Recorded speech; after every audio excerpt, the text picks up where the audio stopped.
이 세상 모든 인생에게는 고난이 있습니다. 어떤 사람도 고난의 문제를 피할 수가 없는 것입니다. 문제는 그 고난이 어디로부터 오는 고난인가 하는 것을 우리가 생각해야 된다는 것입니다. 어디로부터 오는 고난인가? 오늘 말씀 보니까 악을 행함으로 고난을 받는 자가 있다는 것입니다. 악을 행함으로 고난을 받는 자. 하나님을 모르고 하나님의 말씀을 벗어나서 자기의 뜻대로, 자기 마음대로 살면서 세상의 가치관을 따라서 사는 사람들, 반드시 고난이 오게 된다는 것입니다. 반드시. 자기 인생을 힘들게 하는 것은 결코 다른 사람이 될 수가 없다는 것입니다. 자기 자신, 하나님을 떠난 자기 자신이 자기를 가장 괴롭게 만들고 가장 불행하게 만드는 그런 장본인이 된다는 것입니다. 우리가 결코 받아서는 안 되는 고난이 바로 악을 행함으로 받는 고난인 것입니다. 그렇지만 우리가 추구해야 할 고난이 있다. 우리는 모든 고난들이 나쁘다고 생각하거나 아니면 그것을 피해야 할 것으로 생각해서는 안 됩니다. 우리가 추구해야 하는, 우리가 반드시 겪어야 하는 그런 고난이 있다는 것입니다. 그것은 선을 행함으로 받는 고난인 것입니다. 선을 행함으로 받는 고난. 이것은 하나님의 말씀을 순종할 때 받는 고난. 예수님의 길로 따라갈 때에 누리는 고난이라고 말할 수 있습니다. 누리는 고난. 우리는 축복을 누리고 영생을 누리고 또 영광을 누린다는, 혜택을 누린다는 그런 표현을 많이 쓰지만 이때 이 두 번째 고난, 선을 행함으로 받는 고난, 예수님의 길을 따라감으로 얻는 고난은 이것은 우리가 누려야 할 고난이다. 추구해야 할 고난이다. 이렇게 되어 있어요. 이것은 우리가 도망치거나 이것을 거부하거나 피해야 하는 그런 고난이 아닌 것입니다. 사도행전 5장 보니까 사도들을 엄히 명하여서 예수의 이름으로 도무지 말하지 말라 경고했죠. 그리고 나서 그들이 한 마음으로 모여서 기도했다 그랬어요. 간절히 기도했을 때 그 모인 곳에 진동이 나타나고 성령으로 충만함을 받은 그 사도들이 하나님의 말씀을 담대히 전하니라 이렇게 되어 있죠. 그래서 다시 나가서 그들이 예수 그리스도의 이름을 선포하게 되었습니다. 그랬더니 유대인들이 사도들을 죽이려고 했어요. 없애버리려고 했어요. 바리새인 가말리엘이 말리지 않았다면 그들은 죽었을 것입니다. 그러나 그때 그들이 위협을 또다시 당하고 또 끌려가서 채찍에 맞았을 때 사도들이 어떻게 그 일을 받아들이게 되었는가? 성령의 충만함 받고 예수의 이름을 다시 증언하면서 온 몸이 상처 투성이가 될 정도로 채찍에 맞았을 때 어떻게 그것을 여기게 되었는가? 사도행전 5장 41절 말씀 보시면 읽겠습니다. 사도들은 그 이름을 위하여 능력 받는 일에 합당한 자로 여기심을 기뻐하면서 공회 앞을 떠나니라. 아멘. 채찍에 맞고 낙심한 것이 아닙니다. 예수 이름을 위하여 능력 받는 일에 합당한 자로 여기심을 기뻐하면서 내가 예수 이름 때문에 능력받고 고난받고 박해받고 또 멸시받고 채찍에 맞고 주님처럼 그렇게 매를 맞는 그런 일로 나를 세워주시고 하나님의 종으로 예수의 종으로 나를 삼아주신 그 은혜 때문에 사도들이 도리어 기뻐하면서 공회 앞을 떠나니라 이렇게 됐어요. 보통 많은 사람들은 내게서 고통이 떠나갈 때 기뻐하는데 고통이 끝날 때 감사하는데 사도들은 정반대입니다. 예수의 이름 때문에 내가 고난을 받는 것, 그것을 인하여 하나님께 감사하고 영광을 돌린다. 여러분, 정말 예수의 이름 때문에 의를 위하여 고난을 받는 사람들은 분명히 경험하는 바가 있습니다. 나를 위해서 고난 당하신 예수 그리스도를 경험하는 그 자리가 의를 위하여 고난을 받는 자리이기 때문에 주님을 경험하는, 이 세상 한복판에 살고 있던 나를 은혜로 건져내 주신, 구원해 주신 주님을 어디에서 만나는가? 주님의 음성을, 주님의 위로를 어디서 경험하는가? 그 고난보다 더 큰 주님의 위로를 어디서 만나게 되는가? 그 세상을 능히 이기고도 남을 만큼의 성령의 능력을 우리는 어디에서 얻게 되는가? 예수님의 길을 따라가는 고난 속에서 주님을 만나고 주님의 위로와 성령의 능력을 새롭게 경험할 수가 있는 것입니다. 그래서 의를 위하여 고난을 받는 자는 복이 있나니, 복이 있는 자니, 이렇게 얘기하고 있는 거예요. 우리는 예수님을 따라가는 주님의 종들이요 주님의 제자들이기 때문에 우리는 다른 길로 가는 것이 아닙니다. 주님이 앞서 가신 그 길, 그 십자가의 길을 따라가는 사람들, 이게 바로 성도요 교회인 것입니다. 모여서 예배하고 기도하고 너무나도 아름다운 일이지만 우리는 본질적으로, 궁극적으로 예수 그리스도의 길을 따라가는 사람들이다 하는 것이, 주님이 앞서가신 그 길이 무엇인가? 오늘 18절 중심으로 우리 주님을 한번 아는 시간을 가졌으면 좋겠습니다. 18절 함께 읽겠습니다. 그리스도께서도 단번에 죄를 위하여 죽으사 의인으로서 불의한 자를 대신하셨으니 이는 우리를 하나님 앞으로 인도하려 하심이라. 육체로는 죽음을 당하시고 영으로는 살리심을 받으셨으니. 아멘. 하나님의 백성들에게 있어서 가장 어려운 질문이 하나 있다면, 우리가 하나님을 믿는데, 우리가 성도인데, 우리가 하나님의 백성인데 왜 우리에게 고난이 있는가 하는 것입니다. 왜 우리에게 고난이 있는가? 하나님을 경외하고 하나님을 사랑하고 완벽하지는 않지만은 말씀에 순종하고 예배하고 기도하고 주님을 따라가는데 왜 우리 인생에 어려움이 계속해서 밀려오는가 하는 것이, 성경을 보면 그와 같은 이 문제를 가지고, 고민을 가지고 씨름했던 사람들이 한둘이 아닙니다. 왜 하나님의 백성들이 고난을 받는가? 그 문제. 하나님을 모르는 사람들, 악인들이 고난을 받는다면 그것은 충분히 이해할 만한, 납득할 만한 그런 일일 텐데 왜 하나님의 백성들, 의인이라고 일컬음을 받는 하나님의 자녀들이 그렇게 비참한 고난을 받는가? 그 문제에 대해서 아주 깊이 이야기하고 있는 성경이 바로 욥기 아니겠습니까? 여러분, 욥기 1장 1절을 보시면 이렇게 되어 있어요. 우리 함께 읽겠습니다. 우스 땅에 욥이라 불리는 사람이 있었는데 그 사람은 온전하고 정직하여 하나님을 경외하며 악에서 떠난 자더라. 아멘. 이게 1장 1절 말씀입니다. 욥기 여러분 1장과 2장을 보게 되면 하나님이 이와 같은 말씀을 무려 3번이나 반복해서 말씀하십니다. 반복해서. 사탄에게도 내 종 욥을 주하여 보았느냐? 그는 온전하고 정직하여 하나님을 경외하며 악에서 떠난 자이니라.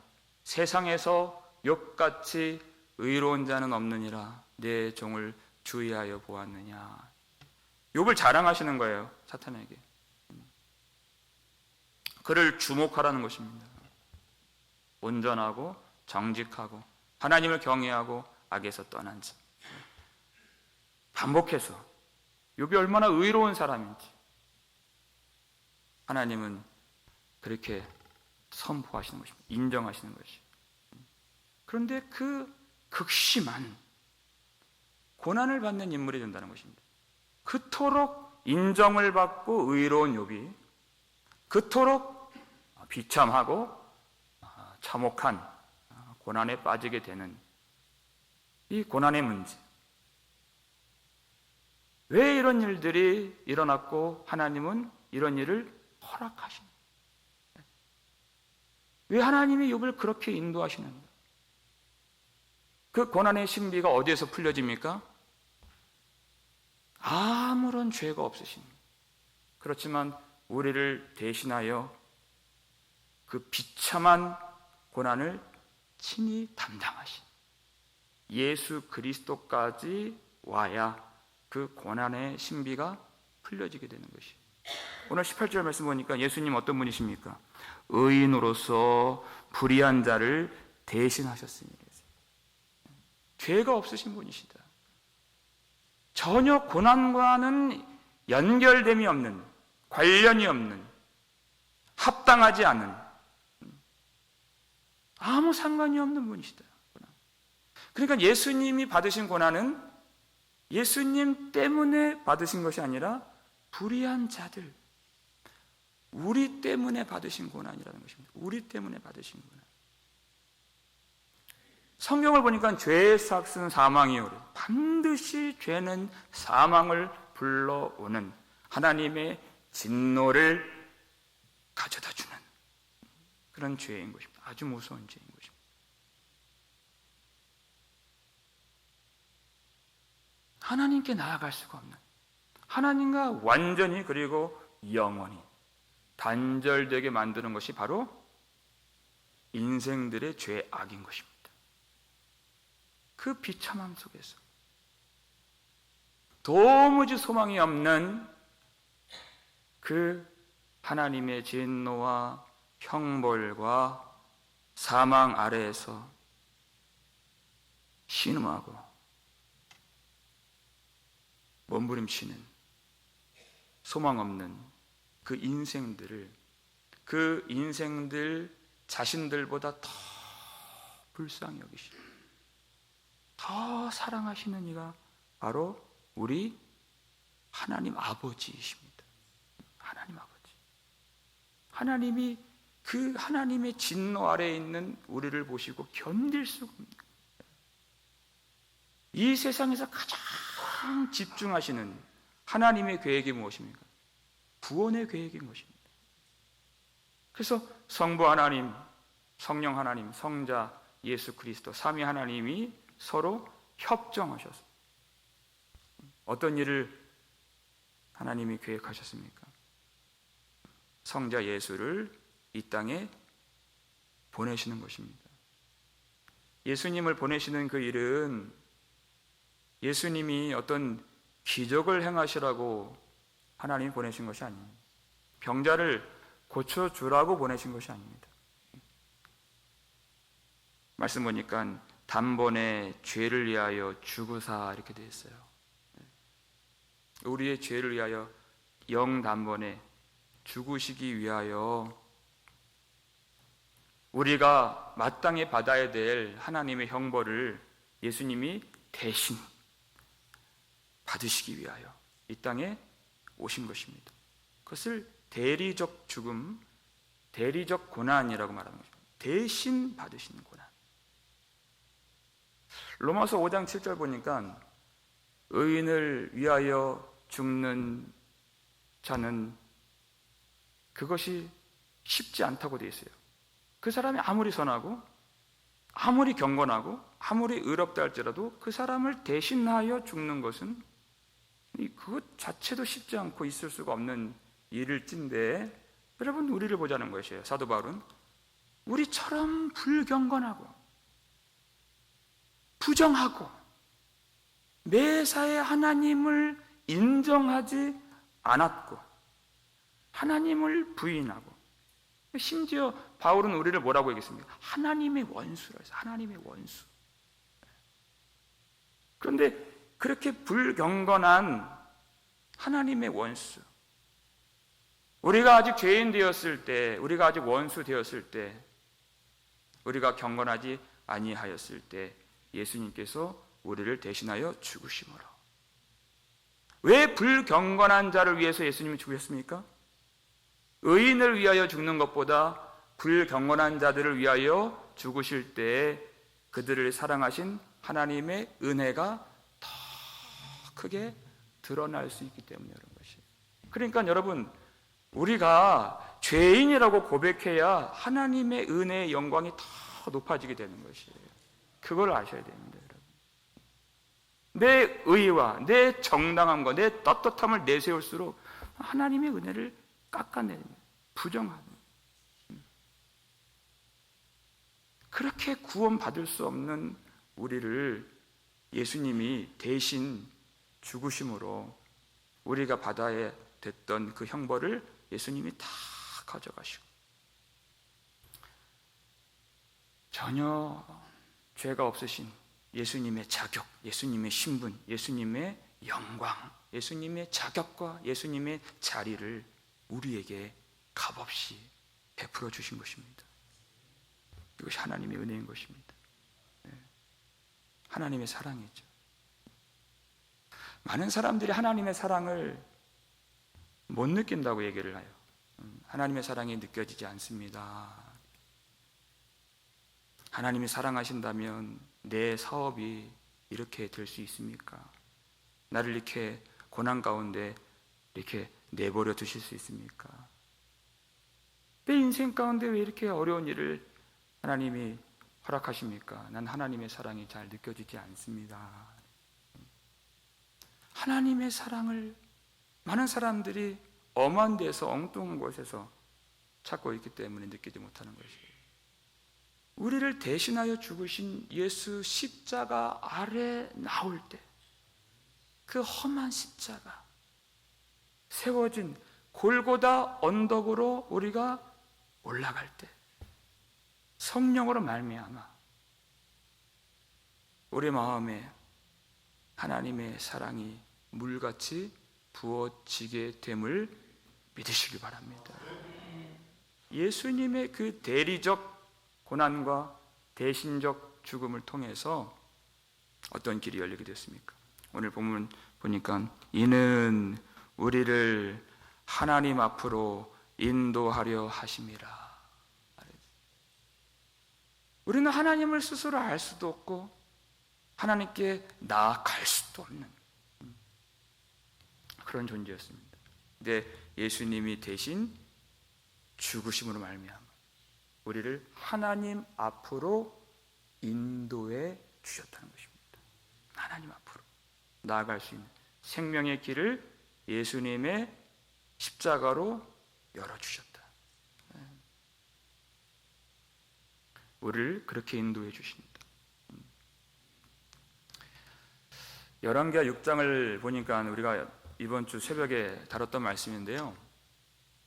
아람 군대가 도단 땅에 밀려왔던 그 첫 번째 목적은, 이유는, 그들의 계획은 무엇이었습니까?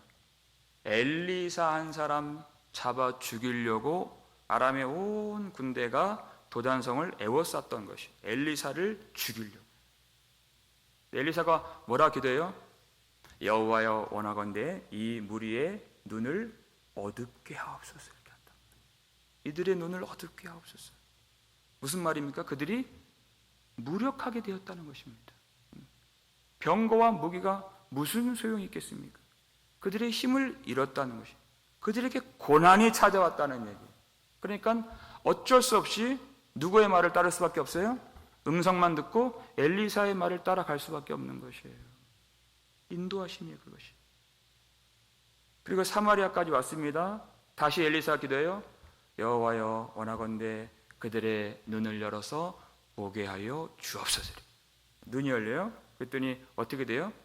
그들이 이스라엘 군대에게 완전히 포위되어 있는 것이 그들이 눈을 열어서 보게 된 장면인 것입니다.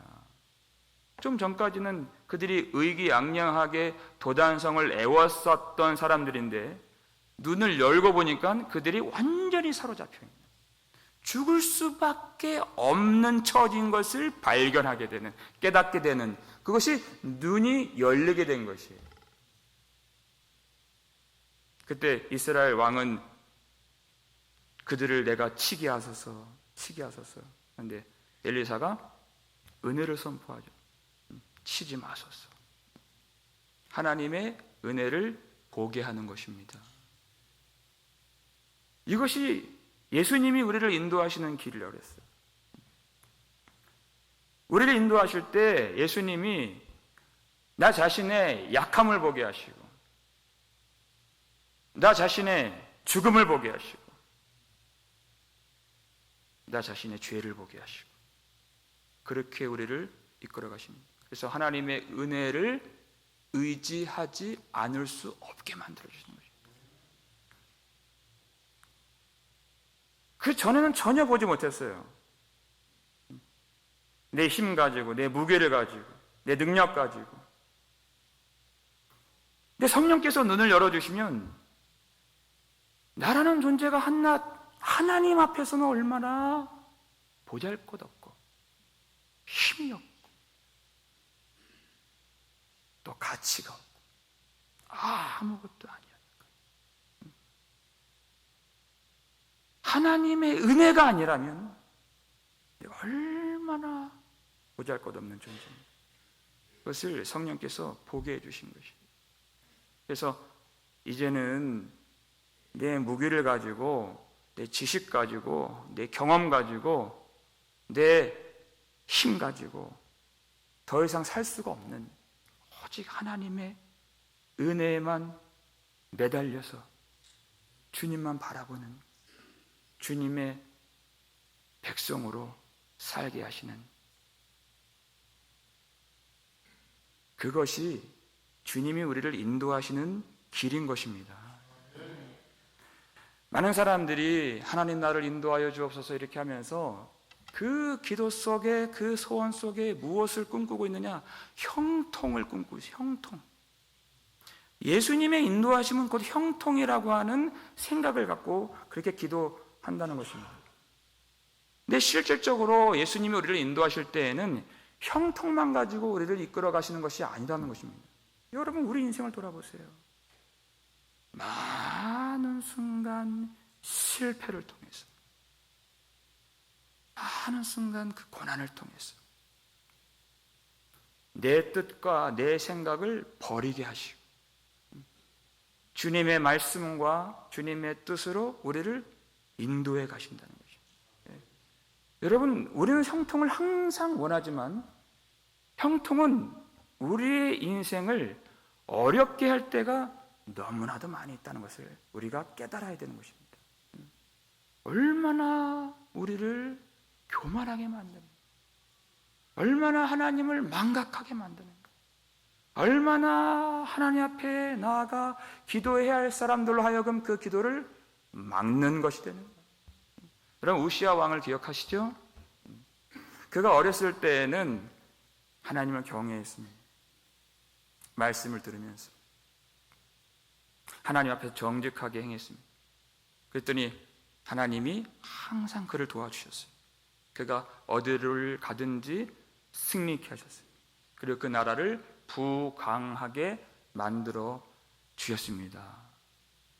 그러던 어느 날이에요. 그러던 어느 날 하나님이 축복하시고 도와주시고 형통을 주시고 하나님이 좋은 것을 주셨던, 그런 것들을 누렸던 어느 날 그가 어떻게 되었습니까?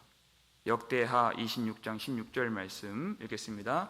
그가 강성하여 짐에 그의 마음이 교만하여 악을 행하여 그의 하나님 여호와께 범죄하되 곧 여호와의 성전에 들어가서 향단에 분향하려 한지라. 아멘. 여러분, 이 앞부분 보세요. 그가 강성하여 짐에 그의 마음이 교만하여. 그토록 하나님이 그를 축복하시고 도와주시고 승리를 주시고 강성케 해주셨는데,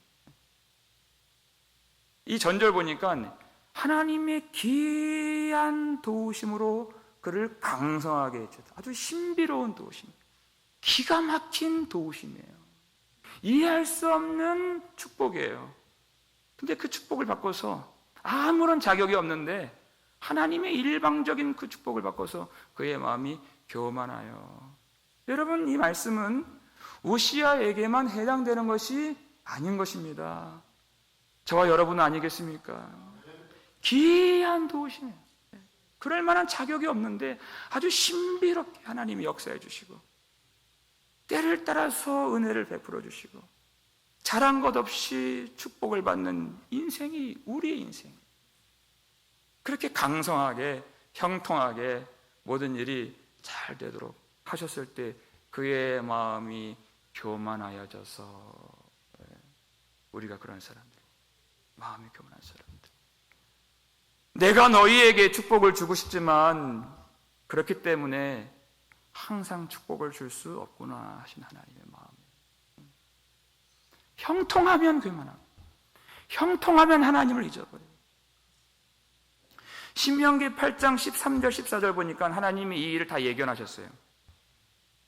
너희가 그 땅에서 배부르고 번성하고 너희의 소유가 풍부하게 될 때에 너희의 마음이 교만하여 내 하나님 여호와를 잊어버릴까 염려하노라, 이렇게 하셨어요. 내가 너희를 축복할 수가 없구나.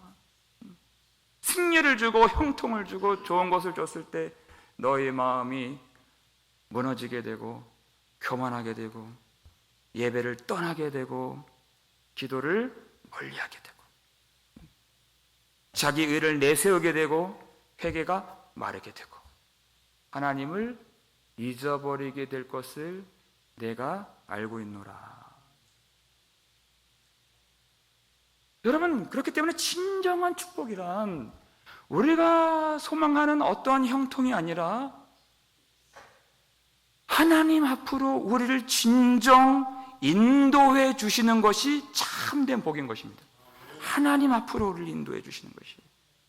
그것이 가능하게 된 것은 예수님이 우리 대신 십자가에서 죽으신 그 대리적 죽음을 통하여서 그 생명의 문이 열리게 되었다는 것이에요. 예수님의 십자가 공로, 예수님의 십자가 보혈을 진정으로 감사하는 사람. 많은 순간 예수 십자가 공로를 생각해도 마음이 굳어지고 감사하지 않고 찬양에 나오질 않고 그냥 마음이 별 어떤 감흥이 생기지 않는 그런 사람들이 있을 수 있어요. 우리가 또 그럴 수 있습니다. 왜냐하면 하나님께 나아가고자 하지 않기 때문에 예수 십자가 공로가 얼마나 놀라운 것인지를 깨닫지를 못하는 거예요.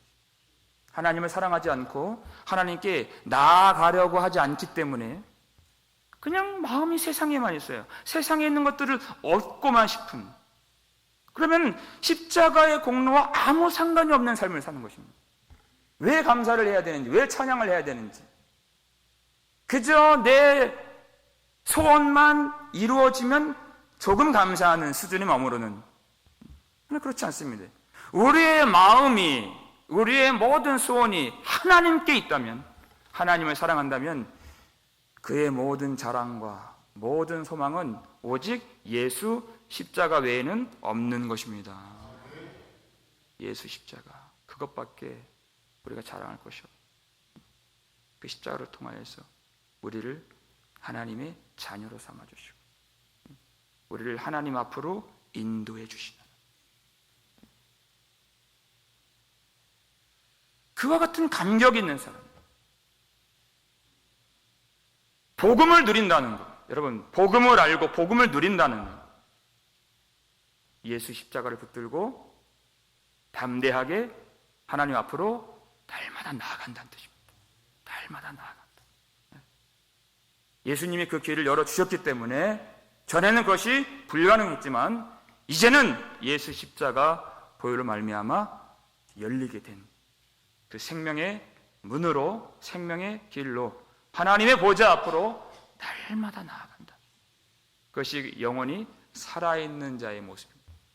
살아있는 자의 모습. 이 일을 이루시기 위해서 또 한 가지 마지막으로 어떤 일을 하셨는가? 오늘 보면 이 마지막 부분 보니까 영으로는 살리심을 받으셨으니 이렇게 되어 있어요. 영으로는 살리심을 받으셨으니. 육체로는 죽임을 당하시고 영으로는 살리심을 받으셨으니.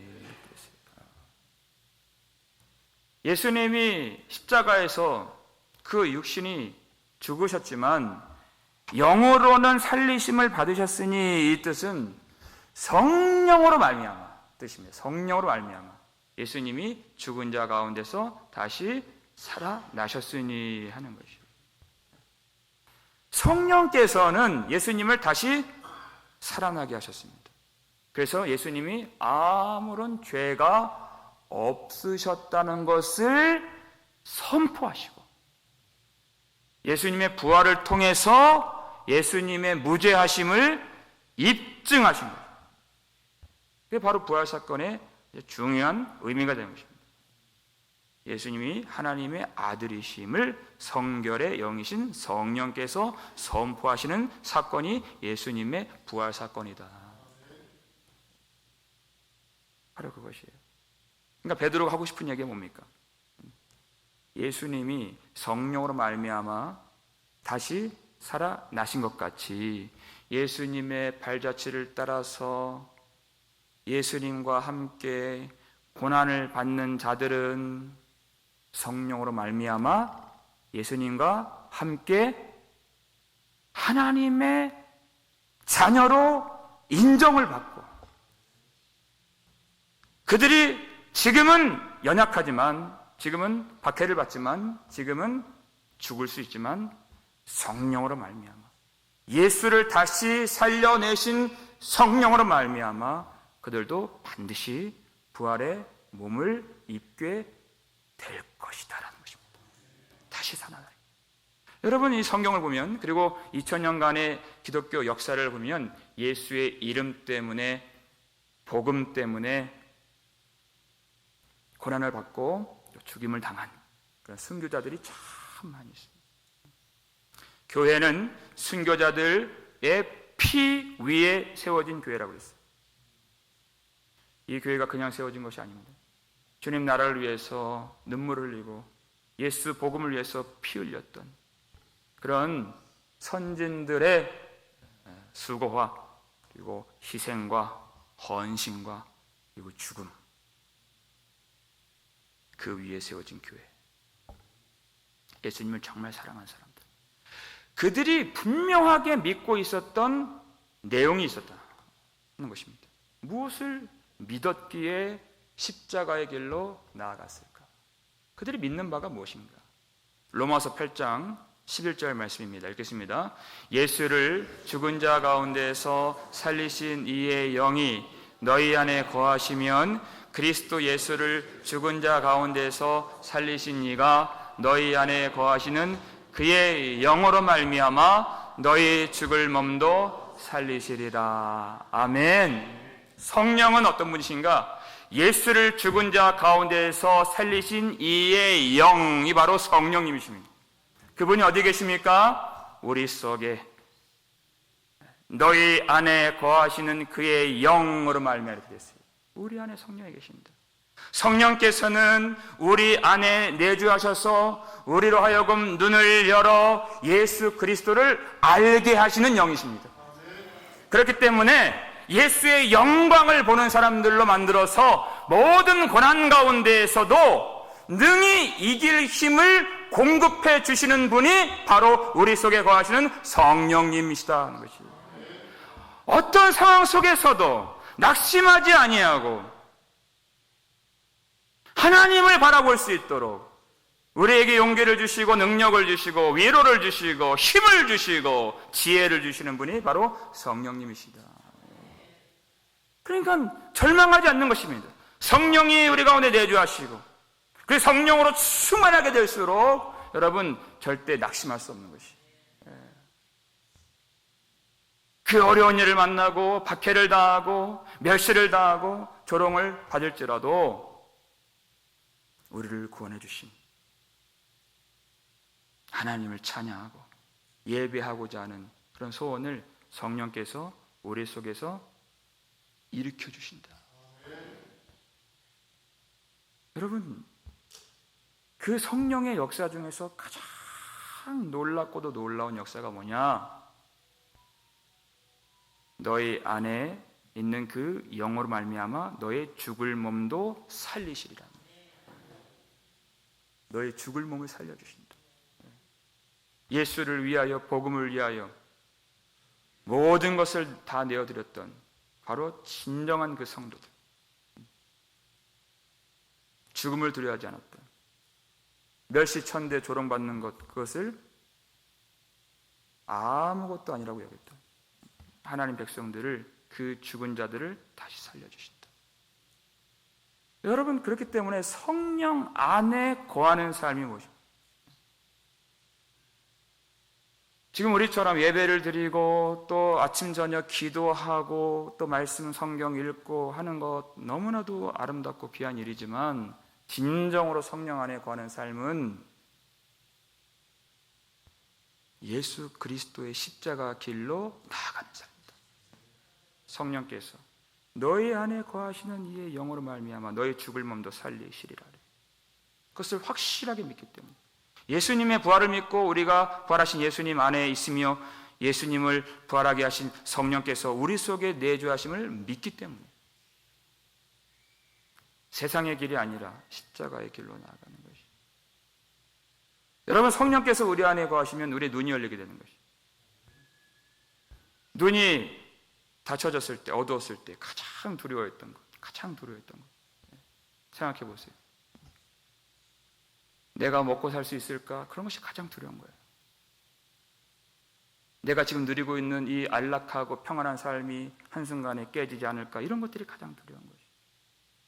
그러나 성령을 통해서 눈이 열리게 되면 무엇이 가장 두려울까요? 예수님을 떠나게 되는 것이 가장 두려운 것이에요. 예수님을 떠나게 되는 것. 예수님을 멀리하는 것. 나의 생명이시고 나의 빛이시고 영원한 진리가 되신 예수님을 조금이라도 멀리, 조금이라도 성령의 소멸되는 것.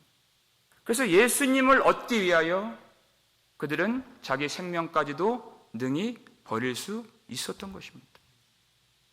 믿음의 사람들이 가장 두려운 것은 예수님을 떠나는 것이죠.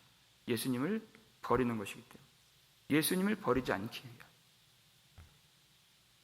자기 생명도 아끼지 않았던 것입니다. 여러분, 우리 기도가 어떤 기도가 되어야 되겠습니까? 고난이 없는 삶을 구하는 것, 그 정도에서 머물러서 안 되는 것입니다. 하나님, 이 밤에 우리로 성령으로 충만케 하여 주시옵소서. 그리하여 하나님, 내가 오로지 예수의 길로 걸어가게 하여 주시옵소서. 이 기도가 필요한 것입니다. 내 소원, 내 뜻, 내 생각 하나님 다 제거하여 주옵시고 오직 주님의 뜻대로, 주님의 길로만 나아갈 수 있도록 하나님 우리를 인도하여 주옵소서. 여러분, 예수님은 이 땅에서 고난을 당하셨지만 지금 어디에 계십니까? 하나님 천상 보좌 우편에서 영원한 생명과 영원한 복락을 지금 누리고 계십니다. 예수 안에 있는 사람은 이 땅에 있는 그 어떠한 것들로 만족할 수 없는 사람이다, 그 뜻이에요. 무엇을 가져도, 무엇을 누려도, 무엇을 우리가 취한다 해도 그것으로 기뻐할 수 없는 사람들이다. 우리가 영원히 만족할 수 있는, 영원히 우리 속에서 들어와 기뻐할 수 있는 그것은 하늘에 있는 것이고 바로 그분은 예수 그리스도시다는 것입니다. 여러분, 마지막으로 주님이 우리에게 주실 은혜가 있습니다. 우리에게 주실, 아직까지도 우리는 그 은혜를 받지 못했어요. 주님이 앞으로 장차 주실 은혜에 대해서 말하고 있는 이 한 구절만 읽고 우리가 기도로 나아갔으면 좋겠습니다. 우리 성경책으로 보시겠습니다. 이 말씀은 베드로전서 1장 13절 말씀, 1장 13절 함께 읽겠습니다. 그러므로 너희 마음의 허리를 동이고 근신하여 예수 그리스도께서 나타나실 때에 너희에게 가져다 주실 은혜를 온전히 바랄지어다. 아멘. 아직 남아있는 은혜, 예수 그리스도께서 나타나시는 날에, 다시 오시는 날에 우리에게 주실 은혜가 있다는 것입니다. 이 은혜를 여러분 누가 받겠습니까? 예수 그리스도의 오심을 기다리는 자들만이 받을 수 있는 것이고, 예수 그리스도의 다시 오심을 갈망하여 마음의 허리를 동이고 이 세상 방식과 방법과 세상이 말하는 그 어떠한 것을 쫓아가지 않았던 사람들,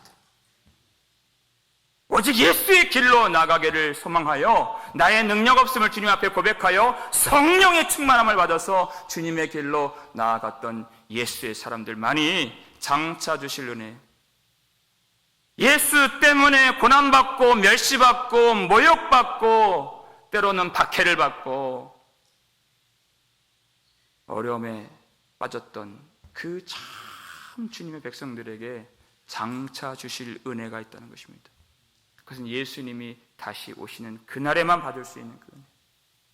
예수와 함께 고난을 받으면, 예수를 따라 고난을 받으면 예수와 함께 영광을 받는 그 은혜를 저와 여러분 모두에게 내려주시기를 주님의 이름으로 축원합니다.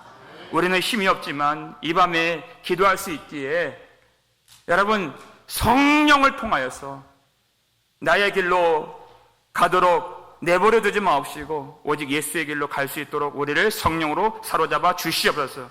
예수님 다시 오심만을 간절히 기다릴 수 있도록 우리를 진리의 사람으로 만들어 주시고 오직 예수님 오시는 그날까지 성령으로 충만하여 예수님 앞서가셨던 그 발자취를 따라가서 주님이 우리에게 내려주실 그 면류관, 그 영광의 관을 우리가 다 받고 마지막 순간에 승리하는, 최후 승리 얻는 저와 여러분 되시기를 주님의 이름으로 축원합니다.